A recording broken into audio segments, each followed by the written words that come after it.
Good day sir, magboss. I'm Charlie Macdi Pareha, and this video is for Article 14 written video, aggravating circumstances.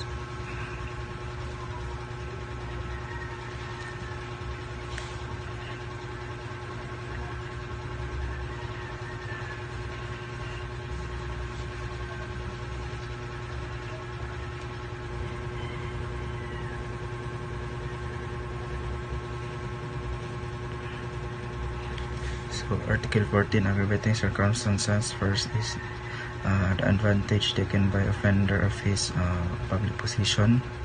So, number 2 is that the crime be committed in contempt or with result to public authorities. Number 3 is that the act committed with insult or in disregard of their respect due to the offended party on the account of his rank, age, or sex, or that is committed in the dwelling of the offended party if the latter has not given provocation. So number 4 is that the act committed with abuse of confidence and or obvious ungratefulness. 5 is that the crime be committed in the palace of the chief executive or in his presence or where public authorities are engaged in the discharge of their duties or in a place dedicated to religious worship. 6 is that the crime be committed in the nighttime or in an uninhabited place or by a band whenever such circumstances may facilitate the commission of the crime of the offense. Whenever more than 3 armed malefactors shall be acted together with the commission of an offense, it shall be deemed to have been committed by a man. So number 7 is that the crime be committed on the occasion of a conflagration, shipwreck, earthquake or epidemic or other calamities or misfortune. Number 8 is that the crime be committed with the aid of armed men or person who ensure afford impunity. 9 is the accused is a recidivist.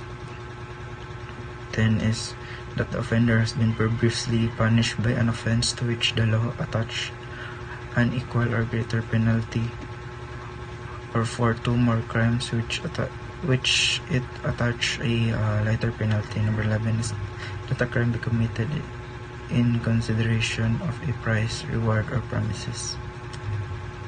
12 is that the crime be committed by means of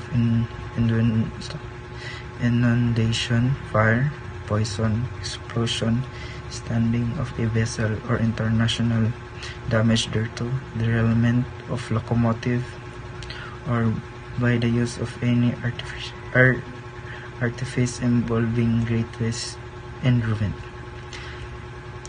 13 is that the act committed with evident premeditation. Number 14 is that the craft, fraud, or disguise be employed.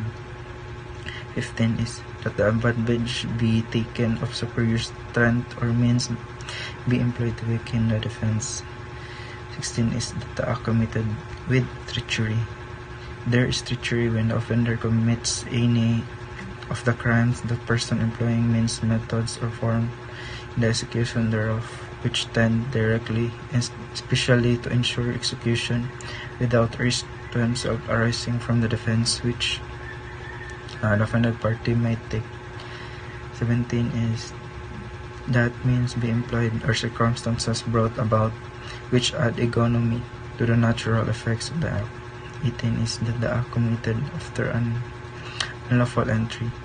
There is unlawful entry when an entrance of crime is wall, roof, floor, door, or window be broken. So 20, that the crime be committed with the aid of the person under 15 years of age or by means of motor vehicles, motorized watercraft, or airships, or other similar means. Number 21 and last, that the wrong done in the commission of the crime be deliberately augmented by causing other wrong not necessary for its commission.